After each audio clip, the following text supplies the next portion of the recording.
మన ఏపీలో కూటమి ప్రభుత్వం 1 ఇయర్ పరిపాలన అయిన సందర్భంలో కేకే సర్వే అని ఒక సర్వే చేశారు సార్. మీరు వినే ఉంటారు, చూసే ఉంటారు. లాస్ట్ టైం ఆయన చెప్పినట్టు జరిగింది. ఏదైతే మా 2 సార్లు జరిగింది. ఈయనకేమో 130 వస్తాయండి. But Haryana and Maharashtra KK total utterly flop. ఇప్పుడు మరి మొన్న సర్వే చేస్తే 124 సీట్లకి సంబంధించి పోటీ చేసి ఇప్పుడు యాక్షన్స్ పెడితే టీడీపీకి కేవలం 70 వస్తాయి, ఎందుకంటే ఎమ్మెల్యేల మీద బాగా వ్యతిరేకత ఉందని చెప్పేసి ఒకటి ఇచ్చాడు సార్ ఆయన. మరి దీన్ని ఏ విధంగా చూస్తారు సర్వే? సార్ 175లో అంటే 133 ఎంత వచ్చినాయి కదా, 135. బట్ ఒక 30-35 మీద నెగటివ్ ఉందనేది ఫ్యాక్ట్. పత్రికల్లో కూడా ఇక్కడ మనకు రావడం లేదు. నేను ఆంధ్రాకి 2 సార్లు పోయాను కదా, సీఎం గారు కూడా ఇంకా వార్నింగ్ ఇస్తున్నారు. అవినీతి జరుగుతున్నది, ఎమ్మెల్యేలు చేస్తున్నారు స్థానికంగా. లిక్కర్ దాంట్లో ఇన్వాల్వ్ కాకపోతే లిక్కర్ సిండికేట్ ఏంటంటే ఎంఆర్పి కంటే కొంత ప్రైస్ ఏదైతుందో ఎక్కువ అమ్ముతున్నారు. బెల్ట్ షాపులు ఎక్కువైపోయినాయి.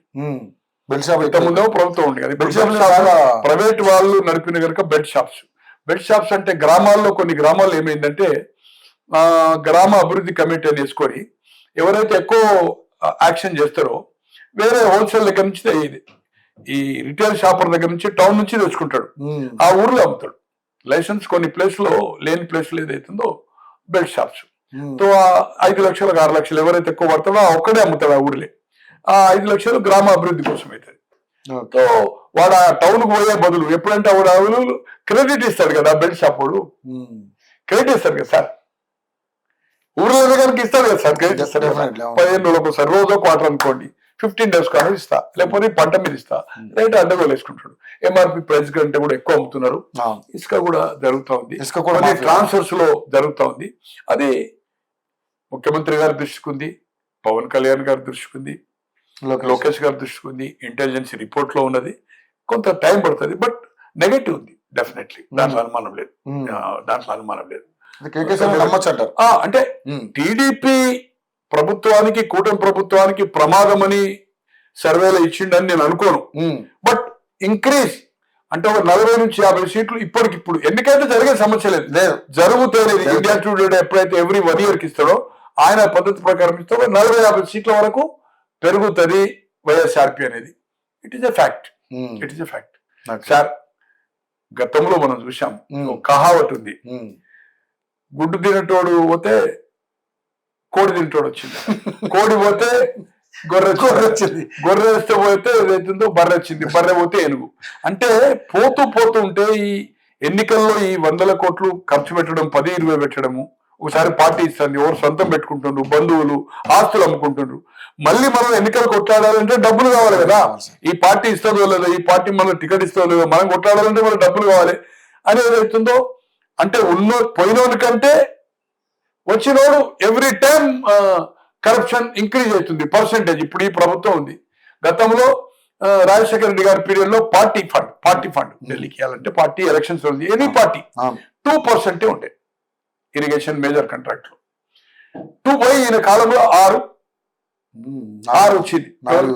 మన కేసీఆర్ పాలనలో 6, మళ్ళీ పర్సనల్ కేటీఆర్ కోట్ కొంత, కవిత కొంత, మళ్ళీ కేసీఆర్ మళ్ళీ ఇంపార్టెంట్ వేరే 6% మినిమం పని. ఇట్లా అటువంటిది ఇప్పుడు ఏదైతుందో బిల్లులు పెండింగ్ బిల్లులకి 10, 20, 30 వరకు అవుతుంది, కాలేజీలో కానీ బిల్లులు కానీ. అటువంటిది ఏదైతుందో పర్సెంటేజ్ పెరుగుతుంది. పెండింగ్ ఉన్నోడైతే కొత్త వర్క్ అయితే అంత ఇవ్వలేడు, ఇచ్చినా కొంత ఏదైతుందో. ఇప్పుడు మేజర్ వర్క్స్ కొన్ని వచ్చినాయో దానికి అడ్మినిస్ట్రేటివ్ శాంక్షన్ ఉందో అది రేవంత్ రెడ్డి గారికి బామ్మర్దే అయ్యే సుజన, లేకపోతే పొంగులేట, లేకపోతే డబ్బులు చేసే మేఘాక వాళ్ళకి దొరుకుతున్నాయి. చిన్నోడైతే కాంట్రాక్ట్ చేసే పరిస్థితి లేదు. డబ్బులు అడ్మినిస్ట్రేటివ్ ఫండ్ శాంక్షన్ అయితేనే టేకప్ వర్క్ చేస్తుంది, లేకపోతే చేయడం లేదు. ఎవరైనా కొత్తోడు బకరా లేకపోతే పాతోళ్ళు అయితే ఒకటి చేయడం లేదు. ఆత్మహత్యలు చేసుకున్న సంఘటన కూడా ఉంది ఆదిలాబాద్ లో ఉన్న కాంట్రాక్టర్. సో ఇవన్నీ ఏదైతుందో ఏది ఏమైనా ఉన్న వాళ్ళ మీద రియాక్షన్ అనేది కామన్, ఇక్కడ కానీ అక్కడ కానీ. కానీ ఇక్కడ మాత్రం తెలంగాణలో తీవ్రంగా అంటే వేల మంది ఎవరినైనా కదిలించరు. ఇక మళ్ళీనైతే కాంగ్రెస్ పార్టీ రాదు, కాంగ్రెస్ నాయకులు, నేను పేర్లు చెప్పదలుచుకోవాలి, ఏమాయనలు అంతే. ఇక మళ్ళీ మర్చిపోవాలనేది ఏదైతుందో ర్యాంక్ అండ్ ఫైల్ కాన్ఫిడెన్స్. ఎవరైతే పదవిలో ఉన్నారో, ఎమ్మెల్యేనో, ఓ కార్పొరేషన్ లో ఉన్నాడో, ఎమ్మెల్యేగా ఉన్నాడో, మంత్రిగా ఉన్నాడో, ఎమ్మెల్సీగా ఉన్నాడో, అతనికి కాన్ఫిడెన్స్ ఉంటుంది. Okay sir. కార్యకర్తలకు మాత్రం లేదు. లేదు లేదు, నాయకులకు లేదు, మనది కాదు. ఇప్పుడే ఉన్నప్పుడే చదువుకోవాలనే పద్ధతిలో జరుగుతుందనేది సత్యం. ఇది సత్యం, జగన్ పెరిగిన సత్యం. ఏది ఏమైనా చివరగా దురదృష్టకరము. పోర్ట్ఫోలియోస్ అనేది ఇంతవరకు నేను 72 నుంచి పర్ఫెక్ట్ ఫాలో అవుతున్నాను. అది హైదరాబాద్ లో 23 సంవత్సరాలు పివి నరసింహారావు జమానాకి హైదరాబాద్ లో 72 నుంచి హైదరాబాద్ లో ఉంటున్నాను. యూనివర్సిటీకి వచ్చి 28 + 53 సంవత్సరాల చరిత్రలో పోర్ట్ఫోలియోస్ ఏదైతుందో అధిష్టాన వర్గం దగ్గరికి పోయి 3-4 రోజులు పెండింగ్ పెట్టి దాని మీద చర్చ జరుగుతుందనేది ఇప్పటి వరకు జరగలేదు, జరగది. ఇది సూచకము. కాంగ్రెస్ పార్టీకి ఇది మంచిది కాదు. ఇప్పటికైనా నాయకులు కొంతమంది కళ్ళు తెరిచి మీకుండే ప్రచార సాధనమా, వేవులెంత, హైకమాండ్కి ఇది రాబోయే రోజుల్లో ఇది స్టాప్ పెట్టి కొంత సెట్ రైట్ చేయకపోతే కాంగ్రెస్ ప్రమాద గడియలు ఉన్నాయి. లోకల్ బాడీకి ఏం లేదు, బట్ అన్రిపేరబుల్ రిపేర్ చేసుకోవాలంటే ఇంకా 3.5 సంవత్సరాలు ఉంది. ఏదైనా సూచనలు ఏదైతుందో డైరెక్ట్ గానీ ఇండైరెక్ట్ గానీ లేఖల ద్వారా గానీ దూతల ద్వారా గానీ, ఇక్కడ మీనాక్షి ఆమె తీసుకుంటుంది కనుక ఆమె రిప్రజెంటేషన్, ఆమెకి ఇచ్చిన copies AICC president Sonia Gandhi, Priyanka Gandhi, ఎవరైతే దాంట్లో జయరాం రమేష్ లాంటి వాళ్ళకు సునీల్ కన్గోలు కూడా మొత్తం చూస్తుండు కనుక అతను కూడా దాని మీద అతను సర్వే చేసుకుంటాడు కదా, ఇది వాస్తవ ఫీడ్బ్యాక్ అనేది. లేకపోతే మాత్రం కాంగ్రెస్ యూపీ, బీహార్ 89 నుంచి మటాష్, 65 నుంచి తమిళనాడు, 75 నుంచి బెంగాల్, 200 లోకసభ ఉన్న సీట్లో ఒంటరిగా పోటీ చేస్తే 10 సీట్లు రాని పరిస్థితి. ఎవరితో కలిసి చేసినా కూడా 10-15.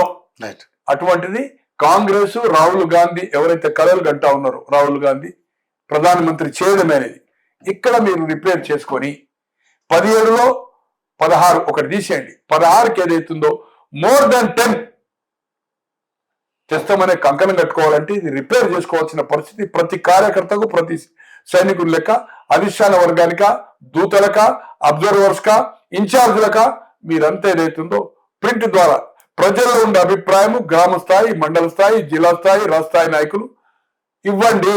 మీకేం పనిష్మెంట్ కాదు. ప్రజల్లో ఏం జరుగుతుంది, మంత్రుల్లో ఏం జరుగుతుంది, ఎమ్మెల్యేలు తప్పలేదు. పేర్లు పెట్టకుండా ఓవరాల్ మీరు ఇస్తేనే కాంగ్రెస్ క్షేమం కోరినట్టు, లేకపోతే కాంగ్రెస్ కు గట్టు రోజులు అనేది మీ యోజన ద్వారా కాంగ్రెస్ అభిమానిగా కాంగ్రెస్ కార్యకర్తలకు చేతులు జోడించి నాకేమి అవసరం లేదు, పార్టీ పైరవి లేదు, హితువుగా మాత్రం నేను చెప్తాను, వాస్తవాలు మాత్రమే చెప్తాను.